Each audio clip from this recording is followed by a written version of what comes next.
NCERT एक बार फिर विवादों में है। विवाद की वजह है एनसीईआरटी के पाठ्य पुस्तकों में संशोधन।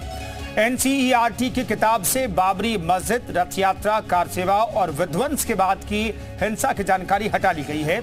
इस पर लगातार विवाद बढ़ता जा रहा है। एनसीईआरटी के फैसले का कई लोगों ने स्वागत किया है, तो वहीं कांग्रेस ने इसे लेकर मोर्चा खोल दिया है। कांग्रेस ने कहा है कि एनसीईआरटी न सिर्फ संघ के इशारे पर काम कर रही है, बल्कि वो संविधान पर भी हमला कर रही है।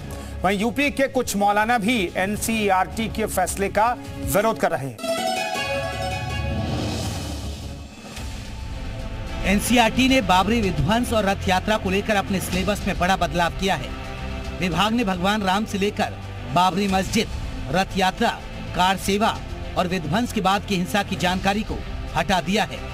12वीं क्लास की पॉलिटिकल साइंस के सिलेबस में अयोध्या से जुड़ी कई चीजों को लेकर कई बड़े बदलाव किए गए हैं, जिसमें बाबरी मस्जिद नाम की जगह इसे 3 गुंबद वाली संरचना लिखा गया है।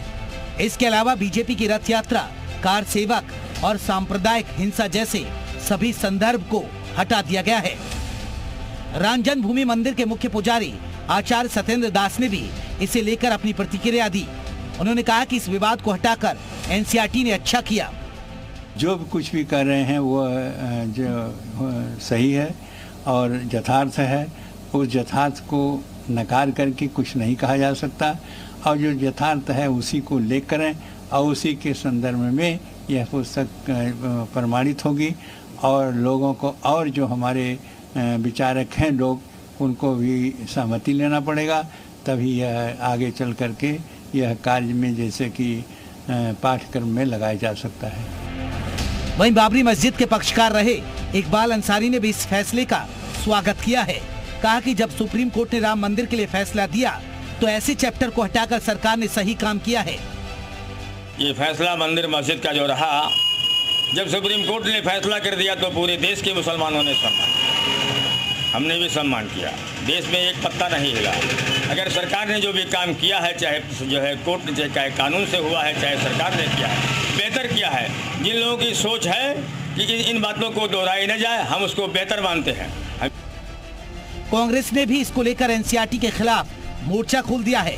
कांग्रेस के नेता जयराम रमेश ने सोशल साइट एक्स पर लिखा, एनसीईआरटी अब एक पेशेवर संस्था नहीं रही। ये 2014 से आरएसएस से मान्यता प्राप्त एक संस्था के तौर पर काम कर रही है। एनसीईआरटी का मकसद पाठ्य पुस्तकें तैयार करना है, न कि राजनीतिक पर्चे और प्रचार करना है। इस तरह एनसीईआरटी हमारे देश के संविधान पर हमला कर रही है, जिसकी प्रस्तावना में धर्मनिरपेक्षता की बात की गई है। वहीं इस विवाद को लेकर एनसीईआरटी निदेशक दिनेश प्रसाद सकलानी ने कहा कि हमें स्कूली पाठ्य पुस्तकों में दंगों के बारे में क्यों पढ़ाना चाहिए। एनसीईआरटी निदेशक ने कहा कि हम सकारात्मक नागरिक बनना चाहते हैं, न कि हिंसक और अवसादग्रस्त व्यक्ति। ब्यूरो रिपोर्ट, जी मीडिया।